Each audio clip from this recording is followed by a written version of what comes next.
Bonjour et bienvenue à tous dans ce nouveau tutoriel sur le logiciel Blender, je rappelle est open source donc gratuit. Donc aujourd'hui je vais vous montrer comment fonctionne l'outil Cell Fracture. Alors l'outil Cell Fracture déjà, où se trouve-t-il? Alors si vous ne le trouvez pas ici dans... Alors déjà il faut créer un objet sinon il n'apparaîtra pas. Je vais faire un Shift A Mesh cube par exemple, un cube, et là on a justement l'outil Cell Fracture qui n'apparaît pas parce que j'ai pas dû l'activer. C'est pas plus mal comme ça. Vas-y, voilà, Cell Fracture, voilà, il est là, vous voyez, c'est cet outil là. Alors si vous ne le voyez pas apparaître ici, c'est normal, c'est parce que il se trouve ici, fichier, préférences utilisateurs. Donc dans les préférences utilisateurs, vous allez dans les add-ons et vous allez taper tout simplement Cell Fracture. Vous allez cocher cette petite case là et ensuite enregistrer préférences utilisateurs. Une fois que c'est fait, vous allez obtenir ceci, Cell Fracture. Alors à quoi ça correspond cet objet? C'est un objet qui permet de casser en fait les mèches, créer d'autres mèches à partir du mesh initial. Il met ça dans un calque différent. Et après, ces mèches, on peut en faire ce que l'on veut. En fait, c'est aussi simple que ça.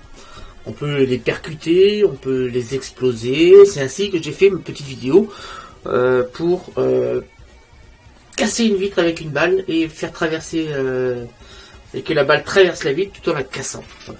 Ça, on peut faire ça maintenant avec cet objet-là. Donc, comment ça fonctionne? Donc, quand on clique sur cette fracture, on va avoir plusieurs choses qui vont apparaître. Alors, on a ici source limite. On va déjà parler de ça.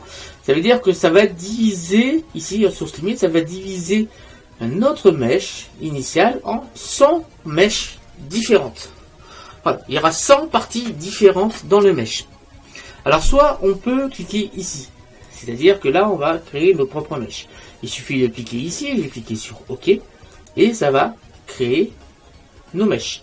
Si je viens, vous voyez que là, j'avais rien encore ici, et là maintenant j'ai des mèches qui sont apparues ici. Ici, on a exactement 8 mèches sur 8, parce qu'il n'a pas pu diviser en plus que ça, quand on est en own vertice. Voilà. Là, il a 100 mèches. Je viens cliquer sur celui-là. Vous voyez bien qu'il a divisé mon cube en 8 mèches. Voilà. Il a divisé mon cube en 8 mèches. Voilà, vous voyez bien. On peut faire ça pareil avec une sphère, hein, vous allez voir. Je vais cliquer sur X, supprimer. Donc là, on est sur le calque des trucs. On vient ici, on vient en arrière. Je viens sélectionner mon cube. Je vais faire d'abord Shift S, curseur vers centre. Et je vais appuyer sur X et supprimer mon cube. Je vais passer d'une sphère cette fois. Shift A, Mesh, sphère UV. On va faire la même chose. Je vais faire Cell Fracture. Je ne change rien. Et on va cliquer sur OK.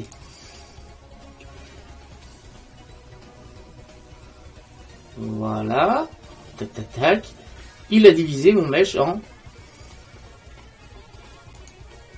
Donc je reviens sur le deuxième calque. Donc je vais appuyer sur A pour tout sélectionner, et là on a exactement 104 objets sur 104. Donc vous voyez, ça c'est parce qu'il a divisé. Et si je viens sélectionner ça, je vais appuyer sur la flèche du haut, et voilà, on a divisé. Donc là j'appuie sur G, et vous voyez que il a divisé ma sphère en plusieurs parties. Voilà, ce qui fait que c'est une sphère qui va pouvoir être explosée après. Si on veut exploser par exemple une planète, on peut se servir de ça. Donc je vais, vous voyez, quand ça s'est mis sur le deuxième calque, je vais appuyer sur A, je vais vous le remonter, supprimer. Donc là, il n'y a rien sur ce calque là. Je viens d'ici, je fais Cell Fracture, je clique sur OK. Il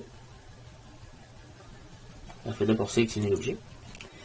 Donc Cell Fracture, je sélectionne l'objet, donc il casse tout selon l'objet. Voilà, tac, tac, tac, tac, tac, tac, et il vient de mettre tous les objets qu'il vient de créer, il vient de les créer ici, sur le nouveau calque.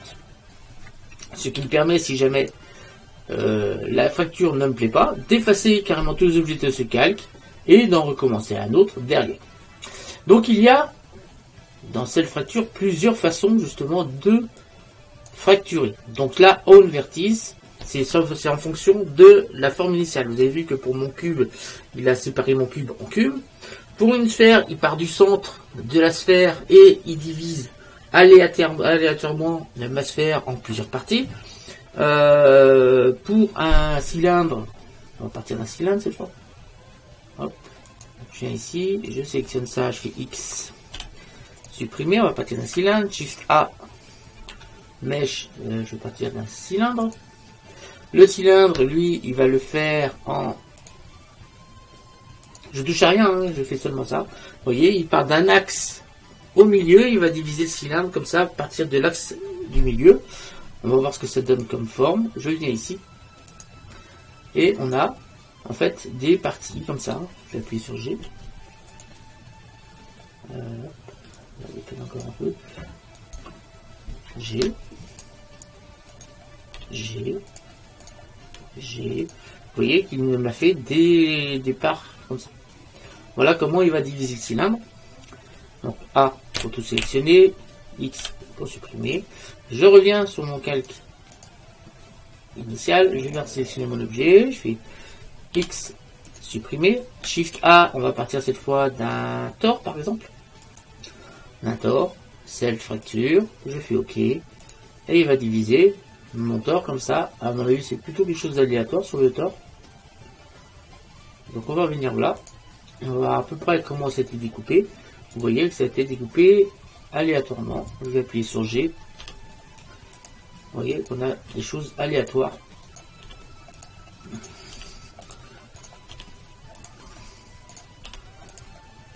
On a des choses aléatoires. Voilà. Vous voyez que ça a explosé mon tore en plusieurs parties. Donc, on va appuyer sur A. Deux fois pour le sélectionner, j'appuie sur X et supprimer. Je vais activer les screencasting. Vous aurez peut-être appris mieux ce qui se passe. Je retourne dans mon calque initial. On va faire toutes les formes comme ça. Donc là, je sélectionne ma forme, j'appuie sur X et là, je la supprime. On va faire autre chose. On va faire Mesh. On a fait tore, on n'a pas fait icosphère. Icosphère, je pense que ça va ressembler beaucoup à la sphère. On va faire ça, je pense, du point central pour faire des formes. Voilà, vous voyez qu'on part bien du point central et ça nous a fait des formes.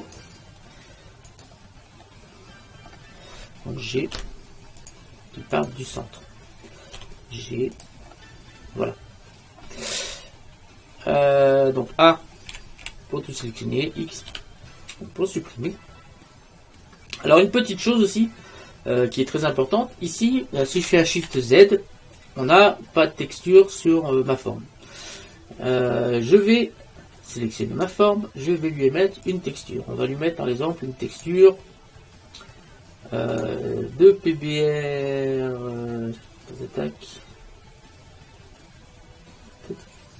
PBR, donc je sais pas, on va mettre on va mettre des pierres précieuses. Ce sera plus parlant. Je vais mettre par exemple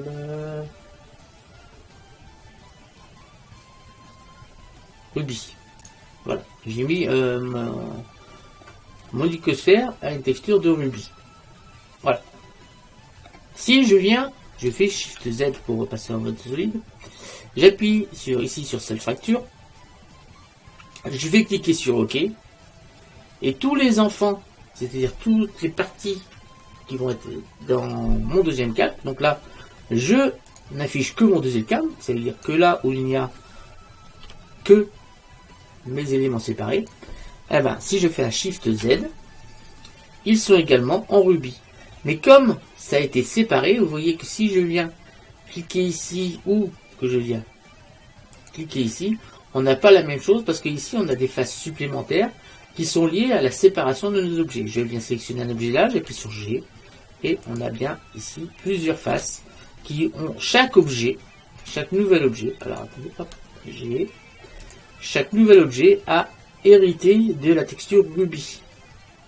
Donc si jamais vous voulez faire quelque chose en fracturé, je vous conseille d'avant d'engager l'objet Self Fracture, de texturer votre objet initial pour que tous vos objets, ça sera plus simple, même si je vous montrerai comment faire pour après, ça sera plus simple pour vous d'avoir le même objet explosé, il y aura déjà les textures de l'objet initial. Voilà. Hop, je vais appuyer un Shift Z, je vais appuyer sur A pour tout sélectionner, et sur X pour supprimer. On va maintenant retourner sur le clic initial, je sélectionne mon objet, Shift, plutôt X, supprimer. On a, qu'est-ce qu'on n'a pas fait?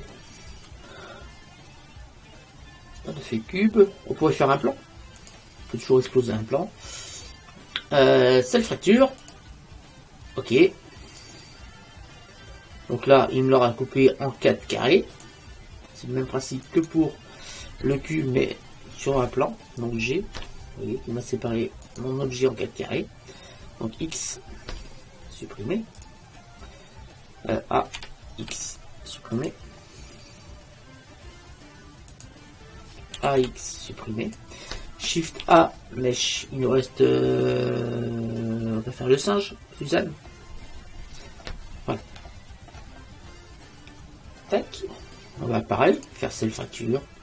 Ok.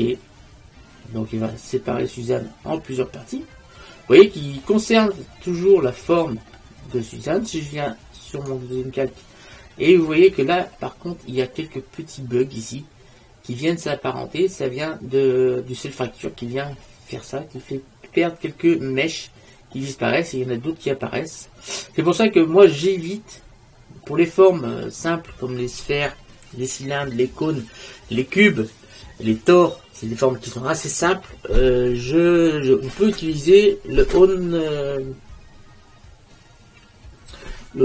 comment ça s'appelle là, les propres, le Own Vertice pour éclater l'objet. Pour les formes complexes, comme là pour Suzanne, vous voyez qu'il a rajouté des choses ici, ces 3 petites choses là, et il manque un bout de l'oreille. Donc c'est pas conseillé pour à partir du moment où les mèches vont devenir complexes. Donc X, supprimer. Je reviens sur A, X, supprimer. Donc là on a vu, on va venir sur un cube, Shift A, mesh cube. Donc là on a vu seulement le Own Vertice. Child Vertice, à quoi ça correspond? En fait, Child Vertice, il faut, avant d'engager cet éclatement par rapport à Child Vertice, Child, ça veut dire enfant en anglais, donc il faut un enfant. Donc pour faire un enfant, c'est simple, on va prendre un autre mesh, je vais faire Shift A, mesh, je sais pas, n'importe quoi, on va passer par exemple d'une sphère. Donc là, si je passe en mode fil de fer, on va bien avoir notre sphère. D'accord? Je vais la diminuer, S, et je vais la mettre, je vais appuyer sur G, et je vais la mettre, on va mettre par exemple ici, dans ce coin-là. Donc quand même que ce soit à l'intérieur. Donc je vais appuyer sur 5, sur 7, G. On va la mettre dans un coin, comme ça. Je vais appuyer sur 1 pour voir comment c'est, sur 3. Vous voyez, voilà où se place ma sphère. Je vais appuyer sur 5 pour mettre en perspective. Vous voyez mieux ce qui se passe. Je vais appuyer sur Self Fracture. Je ne touche à rien. Je passe seulement sur Child Vertice. Et je vais cliquer sur OK. Alors voyez, voilà ce qui se passe, il se passe rien. En fait, je viens d'exploser ma sphère. Je vais ici, j'aurai que ma sphère qui va être explosée, comme je vous ai montré tout à l'heure. Shift, donc A pour tout sectionner, X pour supprimer. Maintenant, je vais transformer ma sphère en enfant de mon cube. Donc pour faire ça, je laisse ma sphère sélectionnée, j'appuie sur la touche Shift de mon clavier, je sélectionne mon cube, je fais CTRL et j'appuie sur la touche P tout en maintenant la touche CTRL et je vais cliquer sur Objet. À ce moment-là, vous voyez qu'il y a un petit pointillé qui vient de lier les deux centres de gravité de deux objets, ma sphère et l'enfant de mon cube. C'est-à-dire que là, si je bouge, je sélectionne que mon cube, j'appuie sur G, ma sphère va se déplacer, mais comme c'est qu'un enfant, l'enfant il peut bouger indépendamment de mon cube. Voilà. Alors, maintenant on a un enfant à mon cube. Je vais sélectionner mon cube, je vais cliquer sur Self Fracture et on va cliquer sur OK. À ce moment-là, vous voyez que mon cube, contrairement à tout à l'heure, il s'était divisé en 4. Là, il vient de se diviser en plein de parties qui sont parties du centre de gravité de ma sphère pour diviser mon cube. Ça peut être intéressant, par exemple, quand on a un rocher et on doit avoir un impact à un endroit. On met l'objet où il doit y avoir un impact, on fait exploser notre objet et après, on pourra éparpiller l'objet à l'endroit où il y a eu l'impact. Ça sera beaucoup plus réaliste. Par exemple, si là, je veux que, par exemple, il y a eu un impact de balle ou d'une explosion qui arrive ici, je vais mettre l'objet ici, comme là. Après, je vais avoir mes objets. Et après, ça pourra exploser, ça fera super réaliste parce qu'on aura eu l'objet qui aurait été là. Alors, quelque chose qu'on peut faire, donc c'est pour ça que juste avant d'avoir fait ce tutoriel, je vous ai présenté l'autre tutoriel qui était consacré au monde de Corrigide, parce que vous allez voir que ça va être très très intéressant. Alors, première chose, on va déjà appuyer ici, on va appuyer sur X, supprimer. Je vais appuyer sur... Je vais revenir sur le calque initial, j'appuie sur 5, sur 1, et on va prendre mon cube, et j'appuie ici sur incrémenter, je maintiens la touche contrôle, et on va venir mettre ça au-dessus du sol. Je suis à Shift A, Mèche, Plan, je vais l'agrandir, S, 20, voilà. Alors, on a un plan qui est beaucoup plus grand que mon cube, je viens sélectionner mon plan, je vais aller dans physique, et je vais le passer en passif. Alors si vous n'avez pas compris comment fonctionne, à quoi se correspond ainsi l'outil de Corrigide, je vous renvoie à mon outil Blender qui s'appelle Tutti Blender, les outils de Corrigide et animation que vous trouverez dans la playlist tuto sur le logiciel Blender et les outils de Blender sur ma chaîne. Donc ce tutoriel vous explique comment fonctionne l'outil de Corrigide. Donc voilà, une fois que c'est fait, ensuite je vais sélectionner mon cube. Attendez, on va faire ça. Je vais exploser mon cube. Voilà, je vais repasser en mode perspective en appuyant sur la touche 5. Je sélectionne mon cube, je vais retourner dans l'onglet outils et je vais faire Cell Fracture. On est bien cette fois sur une séparation Shell Vertice. Je veux 100 objets à partir de cet éclatement de mon cube qui sera par rapport à mon centre, par rapport à ma sphère. Je vais cliquer sur OK. Voilà, ça divise tout mon cube en plusieurs vertices. Je vais prendre mon plan. Je sélectionne mon plan, je vais appuyer sur la lettre M pour le changer de calque. Je vais me mettre dans le calque du dessous. Je viens sélectionner maintenant mon cube dans le calque qui vient d'être éclaté. J'appuie sur A pour tout sélectionner et je vais le passer en... Je viens cliquer sur l'onglet physique et je vais le passer en actif. Voilà. Alors tous les objets qui sont ici sont devenus des objets actifs. Je vais maintenir ici le plan, je maintiens Shift et on va tout simplement faire lecture. Et vous allez voir que... Alors je vais passer en solide, vous verrez mieux. On va refaire lecture.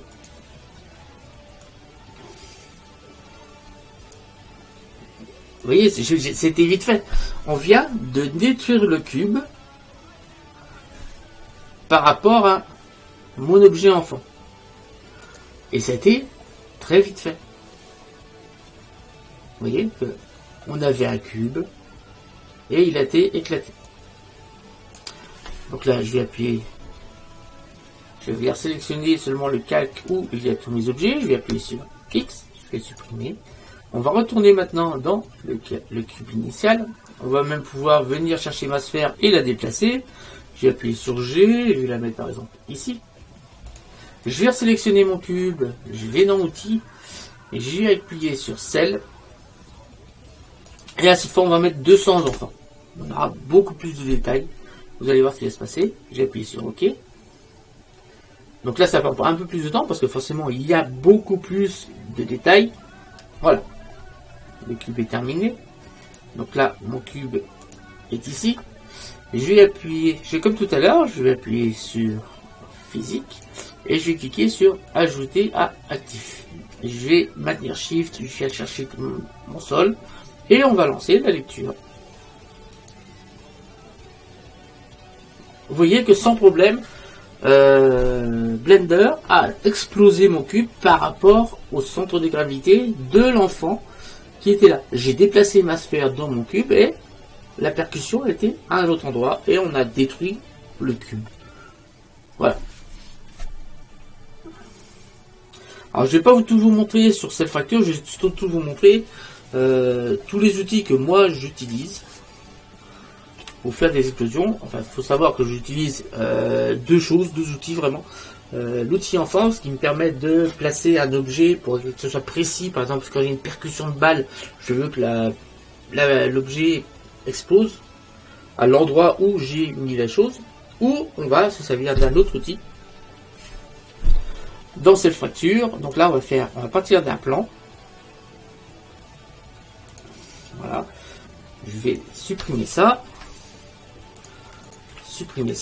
Et là, on va partir d'un plan. Donc, je fais un Shift A, mèche plan.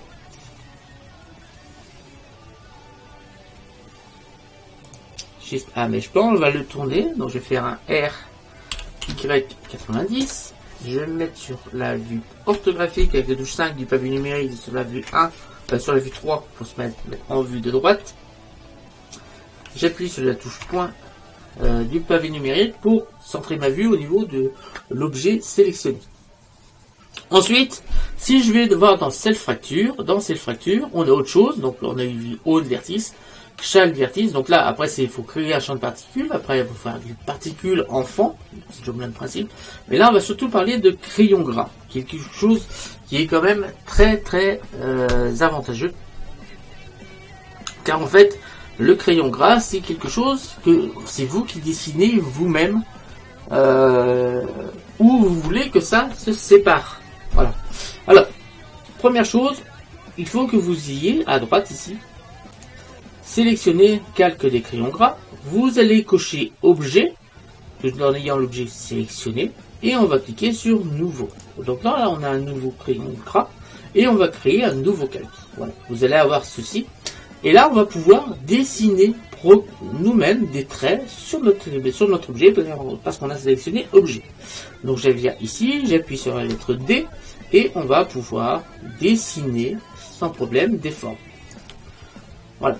Alors, maintenant, quand je vais cliquer ici sur cette fracture et je vais cliquer ici sur crayon gras, je vais cliquer en cliquant sur OK. Il va créer, alors je vais vous le dire avant qu'il le fasse, il va créer des fractures perpendiculairement à tous les traits que nous avons fait sur la figure. C'est-à-dire que là, on va avoir une fracture perpendiculaire à ce trait-là, ici perpendiculaire, et ainsi de suite. On va voir ce qui va se passer. J'appuie sur OK. Voilà. Donc on va voir, vous voyez, mais il a bien créé des perpendiculaires. Alors on va se mettre ici. On va venir voir la forme qu'on a fait, mais il a bien créé des perpendiculaires à nos objets. Voilà ce que ça a donné sur notre mèche. Alors ça fait quelques petits bugs parce qu'on est parti d'un plan qui n'a pas d'épaisseur, donc Blender ne comprend pas trop ce qu'on veut faire parce qu'on était sur un plan qui n'a pas d'épaisseur. Donc c'est pour ça que ça a créé ces petits bugs ici, ne vous inquiétez pas, on va rectifier ça. Donc pourquoi faire ceci? À quoi ça peut servir d'avantageux? Donc là, si je fais pareil, comme tout à l'heure, je mets sur 1, je prends ça, on va mettre ça au-dessus, tac, je réactive ma surface. Avant, je fais appuyer ici, je vais passer sur physique, et je vais ajouter à actif. Je clique ici, et je maintiens Shift, je sélectionne celui-là. Et on va lancer la lecture. Et on a bien créé ceci. Voilà. Vous voyez, ça a bien fonctionné. Il n'y a pas de problème. Donc, je vais supprimer tout ça. Voilà. Tac. Ouf. Alors, à quoi ça peut servir? Eh bien, ça peut servir, par exemple. Donc ça, j'aborderai ce chapitre dans le prochain, il reste plus 5 minutes pour pouvoir continuer un petit peu parler de l'outil fracture. J'aborderai à quoi ça peut servir, cet outil de crayon gras. Vous allez voir que c'est quand même intéressant de s'en servir, surtout par exemple je m'en suis servi pour la petite vidéo que je vous ai montré où il y a une balle qui traverse une vitre et qui la casse. Je m'en suis servi pour ça, je vais vous montrer pourquoi après. Comment sur ce chapitre, sur ce tuto, pour vous montrer comment j'ai réalisé cette petite animation qui permet de bien casser une vitre avec une balle. Donc on va revenir ici dans outils. Cette fois on va enlever un plan, le plan, je fais X, supprimer, on va revenir sur un cube. Donc A, X, supprimer. Voilà. Tac, tac. Alors Shift A, Mesh Cube. Je vais appuyer sur point pour recentrer ma vue au niveau du cube. Donc là on va refaire cette fracture. Donc on va le faire par rapport, alors je crée un objet enfant, Shift A, Mesh. On peut prendre n'importe quoi comme objet enfant, on peut prendre un cône par exemple. On va le déplacer, on va le redimensionner, S, voilà, quelque chose comme ça. Tac. On va passer en fil de fer, donc Z, fil de fer. Je maintiens Shift, je vais sélectionner mon cube, je fais un CTRL P et je clique sur objet. Maintenant, mes deux objets sont parentés. Le cône est l'enfant du cube. Je vais cliquer sur cette fracture et il y a beaucoup d'autres options que nous n'avons pas vues. Donc je vous ai dit que 200 c'était le nombre, à peu près, hein, c'était le nombre d'objets que Blender, enfin par exemple, là si je fais si je l'enlance ici, Blender va créer 200 morceaux à partir du cube. Si je mets 300, il va créer 300 morceaux à partir du cube. Si je mets 400, il va créer 400 morceaux à partir du cube. Le bruit, le chiffre qui est ici, permet de créer des choses un petit peu aléatoires. Je ne sais pas si vous vous souvenez, quand j'ai créé la serre, il m'a fait des pointes ici. Mais si je vais cliquer, j'ai rajouté du bruit, je vais vous montrer. Je vais cliquer d'abord un cône, comme ça, voilà, ce que ça m'a fait, sans bruit. Je viens ici, et vous voyez que ça m'a fait ceci. Sans bruit, ça fait ça. D'accord. Donc je fais un X, supprimer. Je vais faire la même chose, mais avec du bruit. Donc, c'est la fracture. La seule chose que je vais rajouter, c'est du bruit. Voilà. Je ajoute. Donc, c'est la fracture. Donc j'ai bien rajouté, je vais rajouter du bruit. Voilà. Je vais cliquer sur OK. Ouais, mais c'est peut-être que j'essaie de s'accélérer, ça marchera mieux. Voilà. Donc j'ai rajouté du bruit. Et j'ai cliqué sur OK. Vous avez vu la différence? Le bruit permet de changer, de faire quelque chose d'un peu moins régulier. Pour que ce soit un peu plus réaliste. Quand on explose une pierre, ça va pas tout le temps faire des éclats comme ça. Un cristal peut-être, mais pas une pierre ou un rocher ou du béton. Ça va forcément faire quelque chose de aléatoire. Donc le bruit permet de créer ceci. Supprimer. J'espère que vous arrivez à suivre. Ensuite, on va revenir encore sur mon objet. Sur cette fracture. Ensuite. Donc on a vu la sauce limite, le bruit, la taille et l'échelle, c'est la taille et les échelles de l'objet initial, ça veut dire qu'on va prendre la taille et l'échelle initiale, ça veut dire que l'objet final aura la même proportion que l'objet initial.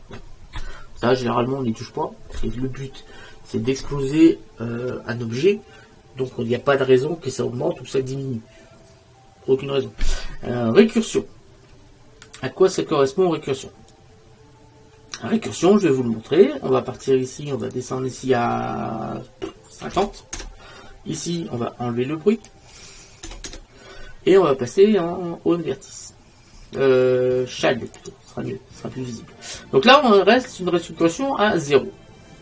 Il n'y en a pas. J'appuie sur OK. Alors, on va savoir sélectionner ça. Hein. Si je ne sélectionne pas le mesh, ça ne marchera pas.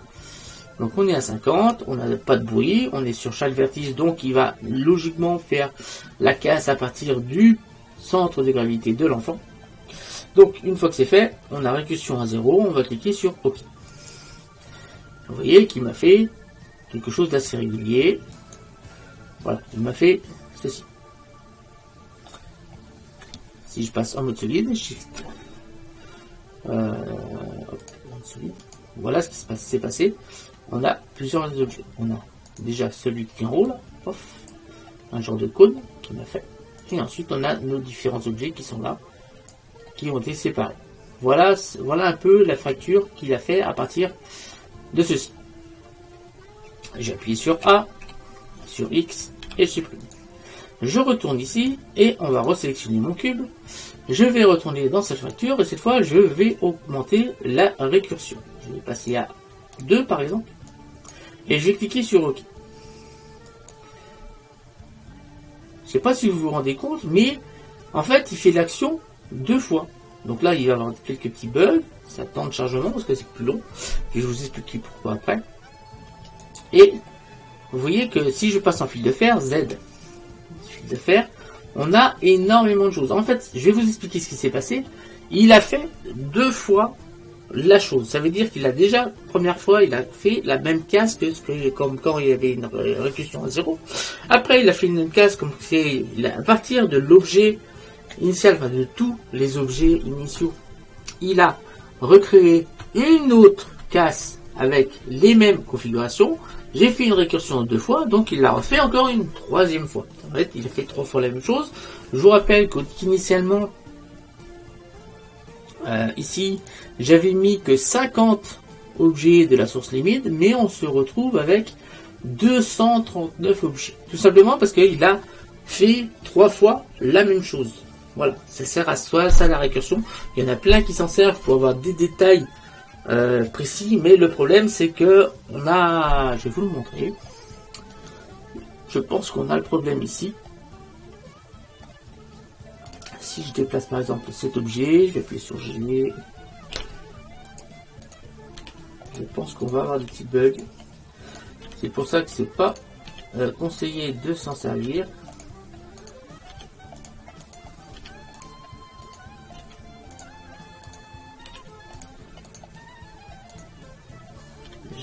Là, c'est là d'être bon pourtant. Voilà, on a quelque chose, on va se retrouver avec des éléments comme cela. Et encore cela, ça va encore parce que c'est vraiment une forme. Mais il y a des fois, on peut se retrouver avec seulement une arête.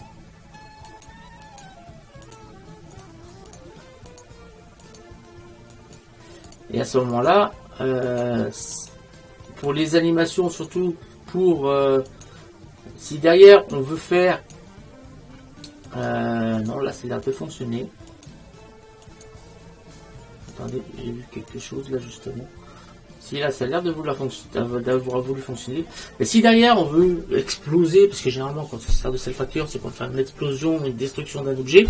Donc on va se servir de l'outil de corps rigide. Et l'outil de corps rigide, il va pas comprendre si on n'a qu'une arête, c'est-à-dire c'est pas un objet, il n'y a même pas de face, c'est qu'une arête, il n'y a même pas de face, il n'y a pas de volume, donc il va pas comprendre comment interagir avec cet objet, donc ça risque de créer des bugs sur derrière l'animation de l'outil de corps rigide. Donc je vous déconseille d'utiliser la récursion, même si ça va multiplier un grand nombre de fois le mesh. Moi, ce que je vous conseille plutôt, quand j'ai appuyé sur A, sélectionner X, supprimer, plutôt que de faire une récursion, il vaut mieux sélectionner l'objet.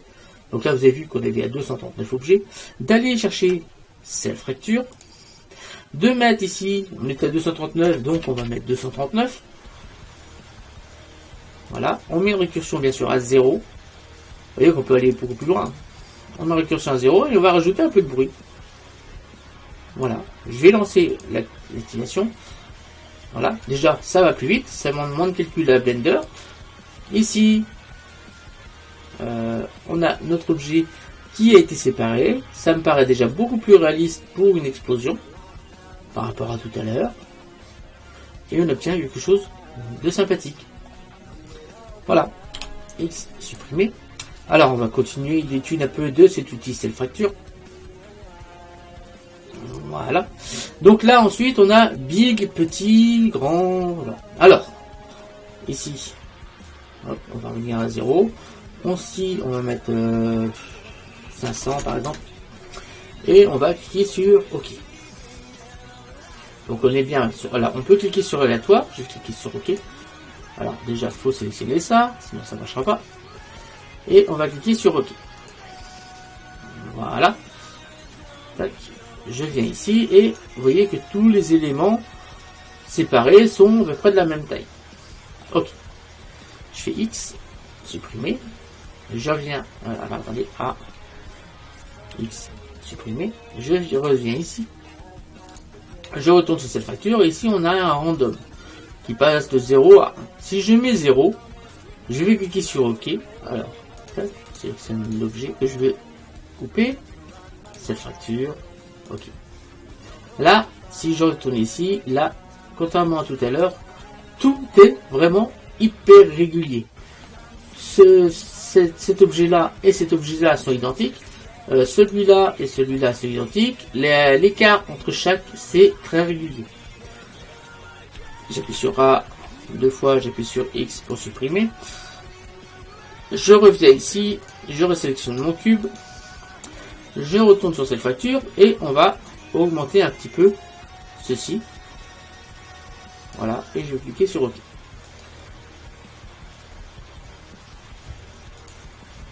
Voilà. Là, on a toujours la même chose, sauf que là, on a un peu plus d'irrégularité, c'est-à-dire que si on a un attentif, on voit bien que ici, c'est moins large que là. Voilà. C'est pas identique. Il a créé un petit peu d'aléatoire, même si sous cette forme-là, on ne s'en rend pas vraiment compte. Mais il y a de l'aléatoire qui a été créé dans le mesh. J'appuie sur X, supprimer, je retourne ici. Je sélectionne mon cube. Je retourne dans cette facture. Et là, on va cliquer ici maintenant sur... On va remettre 0. Je vais mettre 0,5 ici, c'est très bien. Ici, je vais cliquer sur petite. Je vais cliquer sur OK. Et on obtient ceci. OK.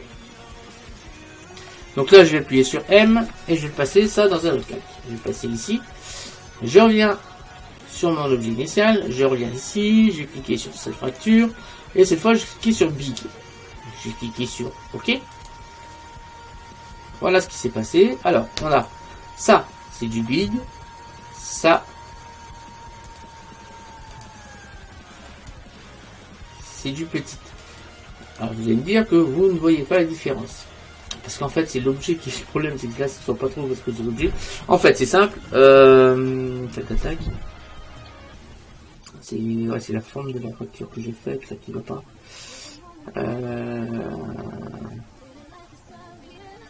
Faut que j'ajoute de l'aléatoire pour verrer mieux. Donc là X supprimé. Je viens ici. A X supprimer. Je reviens ici, il faut que j'ajoute du bruit, parce que sinon on ne verrait pas la différence. Donc on va rajouter un peu de bruit. Là, comme ça. Et on va cliquer sur OK. OK sur grand. Voilà, hop.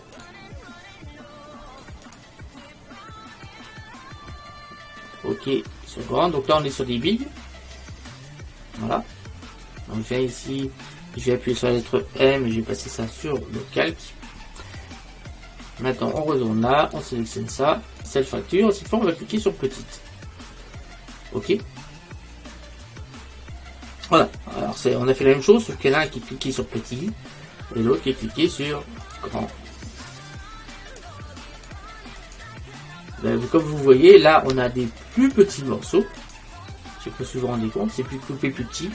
Et là, ben, c'est coupé un peu plus gros. Enfin, le contraire. Quand c'est big, c'est des plus gros morceaux, et quand c'est petit, c'est des plus petits morceaux. Voilà, c'est aussi simple que ça. Et aléatoire, ben c'est lui qui dit si ça doit être petit ou grand. Voilà. J'appuie sur A, sur X, supprimer. Alors, je dis A, X, supprimer. A, X, supprimer. Je vais retourner dans cette facture. Je suis en train de voir si j'ai... Donc voilà, ce sera suffisant. Après, le reste, je vous en parlerai un peu plus en détail quand on fera le tuto sur comment briser la vitre avec la balle. Vous allez voir que je vais me servir du crayon gras. Alors, pourquoi le crayon gras est intéressant? Car on va pouvoir se servir de source d'image pour que notre fracture corresponde à la réalité. C'est ce que je me suis servi pour cette petite vidéo. J'ai été chercher sur internet une image d'une verre brisée avec une balle. J'ai vu à peu près à quoi ressemblait un peu la forme de la verre du verre brisé. Je me suis servi de ça pour tracer mes traits dessus. D'ailleurs, je vais vous le montrer tout là. Et comme mes traits ont été tracés par rapport à une photo, ma fracture que j'ai fait derrière cette fracture était réaliste. Et après, j'ai pu m'amuser avec l'outil de corrigide pour faire traverser ma balle et exploser un petit peu ma vitre. Et après, il y a une petite astuce pour avoir cette animation. Parce qu'il est évident, vous avez vu que même si on crée un objet, alors je vais vous montrer, on va laisser ça comme ça, je vais mettre ça en vitre, en verre, je vais mettre une texture de verre, sur le cube, je vais mettre le cône transparent, pour pas qu'on le voit, pour pas qu'il nous gêne, oui mais j'ai été chercher Shadow de nouveau. Donc, texture vert. Là. Mon cube est en vert. Celui-là, je vais le mettre en transparent. Pour pas qu'on le voit.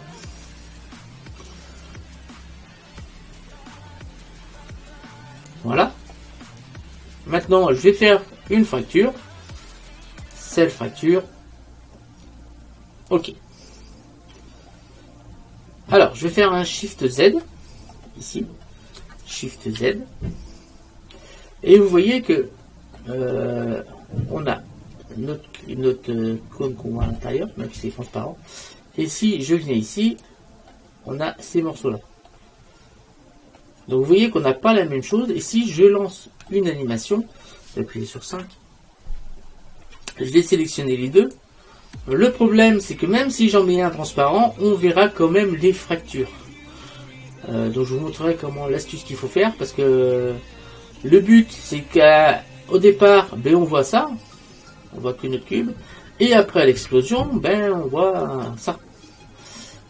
Donc il y a une petite astuce, je vous la montrerai dans le tuto, où je vous montrerai comment réaliser cette petite animation que j'ai sur ma chaîne, c'est-à-dire celle-ci, je vais vous la montrer.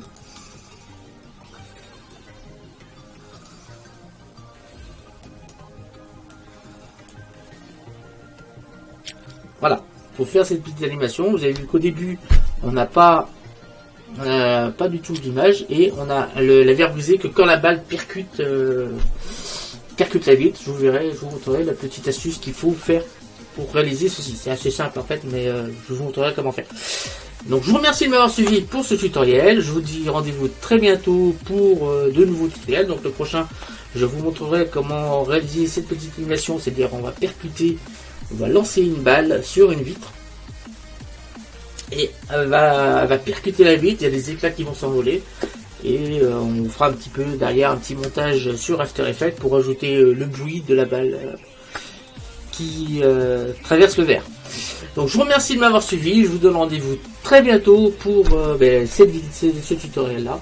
N'hésitez pas à vous abonner, à liker, à partager et à me laisser des commentaires. Salut à tous et à bientôt. Ciao.